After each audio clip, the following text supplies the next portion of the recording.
The largest pension fund in America just rewrote its entire investment strategy. $589 billion. 2 million people counting on it. The board voted in November of 2025, no press conference, no public memo, and adopted something called a total portfolio approach, effective July 1st of 2026. That is not the headline. The headline is what they are running from. Because this is the same fund that 2 years earlier admitted their old strategy may have cost them up to $18 billion in missed returns. And now they're overhauling the engine mid-flight. The 100 largest public pension plans in the United States have aggregate assets that surpassed $5 trillion and aggregate liabilities that reached $6.5 trillion, according to Milliman's most recent study. The official gap is $1.5 trillion. That sounds like a math problem, like something that gets solved with discipline and time. In contrast, the market value of the unfunded liability is approximately $6.5 trillion, and the reported funding ratio of 82.5% falls to 43.8% under a market-based valuation. Stanford's Graduate School of Business ran those numbers. Same pension system, different ruler. And the difference between the two rulers is the story. I am going to walk you through it today. The accounting trick that makes the problem invisible until it isn't. The investment gamble that's quietly replaced it. The demographic wall they're all heading into at full speed. And what the people actually managing this money are doing about it in real time, which is more interesting and more alarming than anything you will read in a press release. Let me give you the central metaphor I will keep coming back to. America's public pension system is a dam, a very large dam holding back trillions in retirement obligations built over decades with the finest construction material available, which is promises. When dam engineers want to reassure the public that everything is safe, they measure the water level. The problem is, pension fund engineers built their own ruler, and the ruler consistently makes the water look lower than it actually is. The ruler says the dam is fine. Remember that phrase. Now, I'm going to start with the second most important thing. Because by the time we get to the main event, the demographic math that makes all of this time sensitive rather than theoretical, I want you to already understand the machinery underneath it. Unlike the private sector, public pension liabilities are valued based on the expected yield of their returns, a practice called expected return discounting. This creates a strong incentive for pension systems to overestimate investment returns or increase risk-taking, because a higher assumed rate of return decreases the value of liabilities, seemingly improving the funding optics of a pension plan. Here is how that plays out. A fund assumes it will earn 7% per year. It then discounts all future obligations at 7%, which makes those obligations look smaller in today's dollars. It's like a restaurant owner who owes $100,000 but tells his accountant, "I'm going to earn a lot next year, so let's only book this debt as $50,000 on the balance sheet." His banker sees a healthier business, his creditors feel better, the check has not changed. Only the way you count it has. When return expectations are set too high, they systematically understate the actual cost of public employees' pension benefits, delaying contributions, distorting financial reporting, and discreetly passing liabilities onto future taxpayers. That is from the Reason Foundation's August 2025 analysis. And here's the punchline they buried in the same report. Most public pension funds still assume returns that are higher than their historical outcomes, hiding funding gaps and signaling further corrections ahead. Over 99% of public pensions have failed to meet their assumed return targets. Over 99%. Sometimes, policymakers are worried about lowering a plan's assumed rate of return to more realistic levels because the public pension plan's funded status deteriorates and the full extent of unfunded liabilities becomes more apparent. For pension managers and elected officials, this reckoning can be politically unpalatable, creating perverse incentives to delay it as much as possible, which increases pension costs for future generations of taxpayers and public employees. So the assumption stays at 7. The ruler stays the same. The dam says it's fine. Now, I want to show you what happens when you try to fix a quiet problem by doubling down on a louder one. Stay with me, because what I'm about to show you is the part that makes this a right now story rather than a someday story. The shift toward alternative asset investment began in the late 2000s, coinciding with the 2008 financial crisis, when many public pension plans started placing increased emphasis on diversifying their asset classes to balance growth and risk. From 2009 to 2022, alternative asset allocations rose from about 20% to 35%. The 60-40 portfolio, 60% stocks, 40% bonds, could not generate the 7% annual return that most funds needed, not in a zero interest rate world. Bonds were earning almost nothing. The gap was getting bigger, so the managers went looking. In March 2024, the board of the United States' largest public pension fund endorsed a strategy to ramp up its investments in private markets by over $30 billion. The California Public Employees Retirement System, which now manages more than $500 billion in retirement funds, said it planned to shift more of its portfolio away from stocks and bonds and toward private equity and private debt. CalPERS has more than doubled its shares in private equity over the last 4 years, from 6.3% of its total assets in 2020 to 17% in 2024, and it plans to expand further so that private assets make up 40% of its portfolio, 40% of a nearly $600 billion portfolio. That is roughly $240 billion in assets with no daily market price. That cannot be sold quickly when the fund needs cash to pay a retiree whose check is due in 3 weeks. The logic made sense for a while. CalPERS has said that private equity was its best performing asset class in the decade before 2023, bringing home annual returns of nearly 12% against 8.9% from public equities and 2.4% from fixed income. Those numbers are real. That decade also happened to be one of the cheapest debt environments in modern history, which inflated private equity returns in ways that are not easily replicated when rates are higher and exits are slow. Buyout fund internal rates of return from 2022 through 2025 averaged approximately 5.7% on a pooled basis, a post-2002 low point reflecting higher entry, valuations, elevated interest rates, and a persistently challenging exit environment. Most pension funds need 6.5% to 7.5% annually. They are putting money into an asset class that returned 5.7 on average to hit a 7% target. The ruler says the dam is fine. And here's the structural trap nobody advertises. Long lockup investments and a slow IPO and M&A exit environment have bottlenecked cash flow. Since pension funds work on a cycle, they reinvest capital as it comes back. The lack of exits means they have no free capital to commit to new funds. More than half of pension funds exceed their private equity allocation targets. More than half of government, corporate, and union-sponsored pension plans showed an over-allocation to private equity in their latest publicly available financial reports, according to S&P Global Market Intelligence data. They are not headed there. They're already past it. And they're stuck because the exit environment hasn't cooperated. Now, here's the part that connects all of this to the headline number, the funded ratio that shows up in your state treasurer's report. Valuation risk is the risk to pension funds that the value of their assets as reported to them is inaccurate because the asset pricing method used is based on valuation models, as opposed to market-based prices. If asset values are overstated today, then reported funding levels are overstated. This in turn can lead to lower than appropriate contribution rates, which will mean larger unfunded liabilities in the future than if assets were more accurately priced. The share of pension fund assets priced based on valuations grew to 25.6% of assets as of 2024, up from an average of 9.1% between 2001 and 2007. This means the share of pension fund assets exposed to valuation risk has almost tripled since the global financial crisis.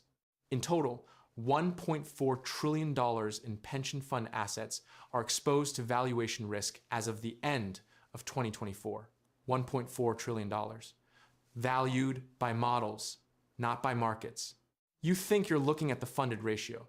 You are actually looking at the funded ratio as computed using assets that are themselves partly based on assumptions. It is a number built on top of another number built on top of an assumption.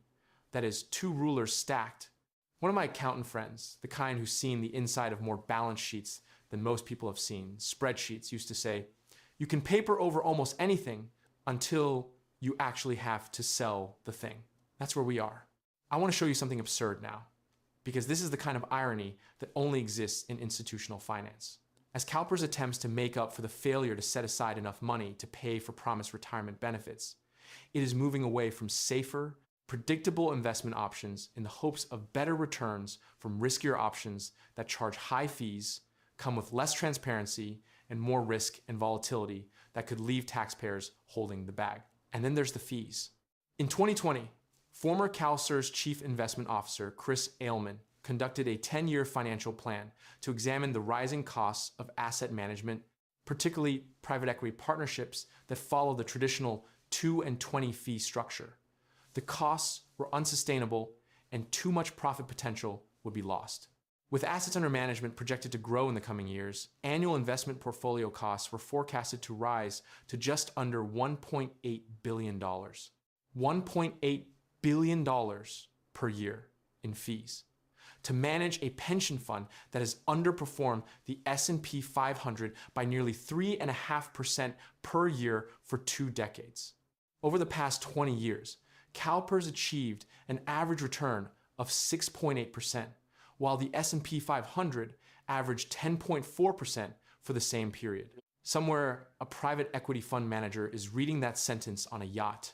By the way, hit subscribe if you like the content, otherwise YouTube's algorithm may never show you my videos again. It literally costs you nothing, and it means I can keep reading the boring documents so you don't have to. Here's something I have to say before the next part, because the next part is the demographic math. And demographic math has a tendency to make people feel helpless, which is the opposite of what I want. So before I walk you into it, I want to make sure you have a framework for your own situation, because knowing the system's problems is useful, but acting on them is what actually matters. Here is the honest confession. There is no retirement calculator in the financial press that accurately models the compounding effect of a healthcare gap. A sequence of returns hit in your first 5 years of retirement and a pension benefit that delivers 90 cents on the dollar instead of a full dollar. I've looked. They don't exist as standard tools. So I built one, and it's called the Exit Code. It's a digital book built on 50 years of actual retirement data, not projections built on hope, data. One of the core chapters covers what I call the dynamic withdrawal method, a replacement for the 4% rule that accounts for the sequence of returns risk we've been discussing throughout this video. Another covers the $14,000 invisible bill, the insurance gap that destroys the retirement math for anyone who exits the workforce before 65 when Medicare kicks in. If you're watching this video and thinking about any of this in relation to your own situation, the Social Security Bridge strategy in Chapter 6 is specifically designed for the question of how you wait until 70 to maximize your benefit without going broke in the gap years between leaving work and claiming. It's built on the same kind of data I've been citing throughout this video. Less than a dinner out through the link in the description. Every year you don't have a mathematical plan for your exit, the math compounds against you. That's not marketing. That's arithmetic. Now, the main event. Picture a bathtub. Money flows in from 2 sources, contributions from workers and employers, and investment returns. Money flows out in one direction, benefit payments to retirees. For decades, the flow in was larger than the flow out. The tub was filling. That was the design. That was the whole point. Here is what is happening right now. Starting in 2024, about 11,200 Americans turn 65 each day, a pace expected to continue through 2027. 4 million people per year crossing into retirement eligibility. By 2030, all baby boomers will be 65 or older. 75 million people, every single one of them, moves from the contributing side of the pension equation to the receiving side. Every single day, 11,200 of them. And they live longer. People born in 1935 could expect 12.5 additional years after age 65, while those born today may live almost 21 years beyond that age. Pension funds built their actuarial models on longevity assumptions that have been systematically optimistic. Every year that retirees outlive the model's projection, the liability grows larger than anyone planned, and the tub drains faster than the tap fills it. Milliman's own language in their 2025 study notes that the distribution of plan benefits and expenses continue to exceed contributions coming in from workers and employers. That is the actuarial way of saying the drain is bigger than the tap and investment returns are covering the shortfall, which is fine until investment returns have a bad year. Under a major market shock, defined as a 10% loss, comparable to the Great Recession of 2007 through 2009, or the temporary stock market decline after the Liberation Day tariff announcement, unfunded liabilities are projected to reach $2.29 trillion, up from the current $1.48 trillion. That is an $81 billion increase in the national pension debt in a single year. Underfunded pensions constrain budgets and make governments vulnerable to fiscal shock. If the market drops or crashes, governments may have to increase their contributions by as much as 40%, which means finding new revenue streams or incurring new debt. 40% higher contributions on a budget that is already in deficit, on a state government that already has teachers' unions, police unions, and hospital workers all watching this number, on a political class that built a career on telling constituents the pension is fine. Here is where the story gets very concrete, very fast. Taxpayer contributions to Illinois state pension systems have grown nearly 20-fold, from $614 million in fiscal year 1996 to $11.2 billion in fiscal year 2025, nearly 20-fold in one state. Over 30 years, the heavy pension bill is why Illinoisans pay the highest effective property tax rate in the country. Illinois' funded ratio, the share of promised benefits already covered by assets, is 50.6%, the second worst in the nation. Illinois led the nation with nearly $16,000 per capita in unfunded state and local pension liabilities at the end of fiscal year 2024. $16,000 for every single person living in Illinois, including the children, including people who just moved there last year. Nationwide, 47 of the 50 states had public pension debt at the end of 2024. 36 states have more than $5 billion in public pension debt, and 23 have over $20 billion, 47 out of 50. The idea that the federal government is going to step in and fix this for states individually is, look, I'll be polite, it doesn't match the legal structure of how public pensions work. These are state and local obligations. They are not FDIC insured. They are not federally guaranteed. They are backed by the fiscal health of whatever state or municipality runs them. And 47 of those states are already in debt on this specific obligation. Now, here is a thought I want to put in your head, because I don't want this to land as doom. Tennessee, Washington, and South Dakota are the only 3 states that did not report any aggregate unfunded pension liabilities at the end of 2024. 3 states, same federal economy, same interest rate environment, same demographic pressures, same baby boomers, different choices, made earlier, consistently, without gimmickry. Tennessee is at 104% funded. Washington is at 102%. South Dakota at 100, 3 out of 50. But those 3 exist. That is the proof that the dam can be built properly. It just requires using the real ruler, not the custom one.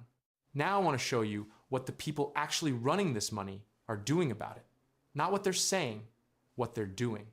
Because actions tell you more than press releases.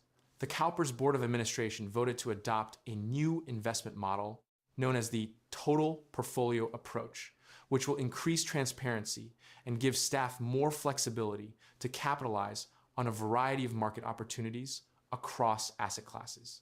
Starting July 1, 2026, this new approach will replace the strategic asset allocation model CalPERS has used to guide investment decision-making. The board of the California Public Employees Retirement System voted to adopt a total portfolio approach for its $589.54 billion portfolio. The total portfolio approach views and manages portfolio assets under a single objective, in contrast to strategic asset allocation, in which separate asset classes are siloed and managed separately. Without specific asset targets in place, CalPERS investment staff members have the discretion under this approach to rapidly adjust their investment decisions and strategies to successfully adapt to a market in flux. A March 2025 survey of 26 large funds employing this method saw their investments outperform those using the older model by 1.3% per year over a 10-year period. 1.3% per year sounds small. Compounded over 20 years on $589 billion, it is not small. And the speed argument, being able to move quickly without fixed allocation constraints, matters when markets move fast. April 2025 proved that pension funds with rigid structures can't adapt quickly when everything shifts at once. A letter from Wilshire, CalPERS investment consultant, noted that the firm is comfortable that moving forward is prudent, albeit not without risks. Not without risks. That is the most expensive understatement in recent institutional finance history. Now, here's the quiet divergence that I find genuinely fascinating. While public pension funds are moving toward more flexibility, more alternatives, and more discretion, corporate pension funds are doing the exact opposite. The aggregate pension funded status of the largest corporate defined benefit plans at the end of 2025 is estimated to be 104%, so an increase from 101% at the end of 2024. They're in surplus. In 2025, the primary driver of improved funded statuses has been strong market returns. Although plan sponsors have taken many steps to reduce funded status risk, they are still positioned to benefit from strong market performance, particularly as more plans move into a surplus position. And what do you do when you're in surplus? If you're a corporate fund, you de-risk, you lock in the gains, you move into bonds and liability match assets that protect what you've built. You get conservative because the goal is to not give it back. Meanwhile, public funds, sitting at 84% funded on the optimistic ruler and significantly less on the honest one, are doing the opposite. More risk, more illiquid alternatives, more bets. The people with more money are getting more conservative. The people with less are getting more aggressive. That is the definition of desperation. And it occasionally works. And when it doesn't, it makes the original hole geometrically deeper. According to McKinsey's 2026 Global Private Markets Report, roughly 70% of surveyed limited partners plan to maintain or increase their private equity allocations this year. At the same time, several major U.S. public pension systems, including those in Ohio, Oregon, Alaska, Maine, Texas, and Nevada, have trimmed their private equity targets in response to compressed returns and persistent liquidity challenges. Some people are reading the room, some people are not. Remember the Illinois math teacher I mentioned earlier? Let's call him Frank. Frank retired in 2018 from the Chicago Public Schools after 32 years of teaching 8th grade math. His pension from the Illinois Teachers Retirement System is $4,200 a month. His wife worked retail, no pension. Social Security combined gives him another $2,000 a month. $6,200 total, that is their income. The Illinois Teachers Retirement System is somewhere around 40 to 43% funded, depending on which accounting method you use. The official number is slightly better. The Stanford market-based number is not. Frank's daughter is 34. She's a nurse in Cook County. She's been contributing to the Illinois Municipal Retirement Fund for 11 years. She has never missed a contribution. She has never thought twice about whether the promise is real. Here's what I think about when I read these pension reports, and then think about people like Frank's daughter. A slow motion crisis is specifically designed to be invisible to the people currently receiving checks. Frank's check cleared this morning. Everything feels fine. The problem is visible only from outside the system. Only when you look at the funded ratio and the demographic curve and the investment strategy and the return assumptions all at once and recognize that they are all pointing in the same direction, plans have just survived, not thrived. The costs of pension debt paralysis continue to grow while the fragile system remains vulnerable to market downturns and unpredictable political policy. That is from the Equitable Institute's 2025 report. Survived, not thrived. That is not the language of a system that has solved its problem. That is the language of a system that is treading water. Frank's daughter has 31 years left in her career. In those 31 years, Illinois will either have rebuilt its pension math or it won't. 3 things determine which outcome happens: political will, honest accounting, and market performance. 2 of those 3 have been consistently absent for 30 years. The third has been the only thing keeping the checks flowing. The dam says it's fine. Now, let me give you a concrete scenario with specific numbers, because I'm not interested in telling you the system is broken without showing you what that actually looks like in a real person's math. Let's say you are a public school teacher in a mid-tier state. Funded ratio officially around 78%. You've worked for 27 years. Your expected pension at retirement is $52,000 per year. You're 60. You plan to retire at 63. That is 3 years from now. Here is your actual exposure map. Your fund has roughly 25% of its assets in valuation-priced alternatives. Those values are model-based, not market prices. The fund has averaged 6.8% returns over the past 20 years, against an assumed rate of 7%. The gap is small but persistent, and the demographic curve means the fund is now paying out more in benefits than it's collecting in contributions. Investment returns are bridging the difference. If markets return 9% this year, as they did in 2024, your funded ratio improves and your benefit looks safe. If markets return 2%, your state's required pension contribution jumps significantly. Budget fights erupt, and the timeline for sustainability measures, which is political language for benefit adjustments, shortens from 15 years to 5. You retire in 3 years, right at the peak of the demographic wave, right when the cash flow pressure is highest, right when the political pain of contribution increases is most acute. The risk here is not that the pension fails. It's that you retire into the 3-year window of maximum systemic strain, and the political pressure to restructure benefits hits before your own benefit is locked in by the terms of your plan. Or more likely, you retire on time, but the state is running such brutal contribution deficits that local school budgets, road projects, and social services are being cut to pay the pension bill, which affects your community, your daughter's school, your local hospital's funding. A pension fund crisis is not just a retiree problem. It is a municipal finance problem that spreads into everything the government touches. There's a 3-level framework I want to walk you through, because your relationship to this story depends entirely on where you sit inside the system. Level 1, you have a public pension as your primary retirement income in a state where the fund is below 70% funded. Illinois, New Jersey, Kentucky, Mississippi, Connecticut. These are the highest exposure situations. Your planning assumption should not be 100% of the promised benefit. It should be between 85 and 90%. And you should be building a parallel income stream, personal investments, rental income, a side business that covers the 20-cent gap. This is not pessimism. It is what actuarial hedging looks like for an individual. You are not betting the pension fails. You are covering the scenario where it delivers slightly less than promised. Level 2, you are in a well-funded state, Tennessee, Washington, South Dakota, Wisconsin, or you have a corporate defined benefit pension from a company at 104% funded. Lower risk, but you still have the longevity math, the sequence of returns problem, and the question of Social Security timing. Waiting from 62 to 70 roughly doubles your monthly benefit. The bridge strategy, how you fund the gap years, is where most people leave money on the table. Level 3, no pension at all. Private sector, 401k, personal savings.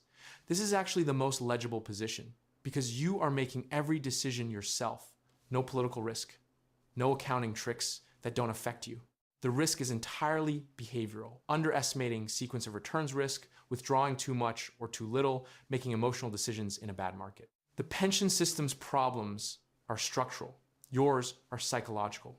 Both are solvable, but they require completely different tools. Most plans are taking a lot more risk in their investment portfolio than they used to, and so there is a lot more volatility than there ever was in pension plan returns. As the Reason Foundation's Jonathan Frost noted in October 2025, that volatility is not abstract. It flows directly into the contribution requirements set for your state's budget, and those budget numbers flow directly into every public service you use. The system is not collapsing. Let me be clear about that. It is being managed. Managed badly in some places, competently in others. It is being managed by people who are rational actors, responding to brutal incentive structures that reward optimistic assumptions and punish honest ones, which is a very specific kind of broken, not corrupt, not incompetent, but misaligned. The ruler was built to make the number look acceptable, and the number has looked acceptable for 30 years, and now the water is at the top of the dam. And they have built a new measurement system called the total portfolio approach. And they say it is prudent, albeit not without risks. Yeah.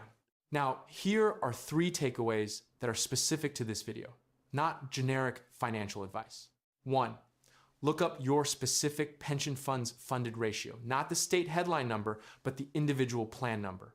Equitable Institute and Reason Foundation both publish plan level data. If your fund is below 60%, as is the case for Kentucky at 54%, New Jersey at 55%, Mississippi at 56%, and Connecticut at 59.5%. Your realistic planning assumption should be somewhere between 80 and 90 cents on the promised dollar.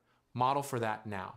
2, track what corporate pension funds are doing, because they are the most honest signal in this space. They just hit 104% funded and immediately started de-risking, locking in gains, moving into bonds, reducing equity exposure. Plan sponsors are positioned to benefit from strong market performance, particularly as more plans move into a surplus position. This positions them to consider their options for deploying that surplus. When sophisticated institutional money with full incentive to grow goes defensive, that tells you something about their expectations for the next cycle. 3, the window of peak pressure is right now through 2027. Starting in 2024, about 11,200 Americans turn 65 each day, a pace expected to continue through 2027. If you are within 10 years of retirement and you are relying on any piece of this system, public pension, Social Security, a 401k you haven't stress tested the time to build a specific numbered plan is before the peak, not during it. Lazy investing built more fortune than crypto memes. And the people who built those lazy, durable, mathematically grounded portfolios, who understood that the official ruler and the real water level were not the same thing, who read the boring Milliman actuarial study and the Stanford market value paper and did their own math, those are the people who crossed the dam before the engineers had to admit there was a problem. Frank's daughter is still paying in, the check is still flowing, the dam says it's fine, it always does.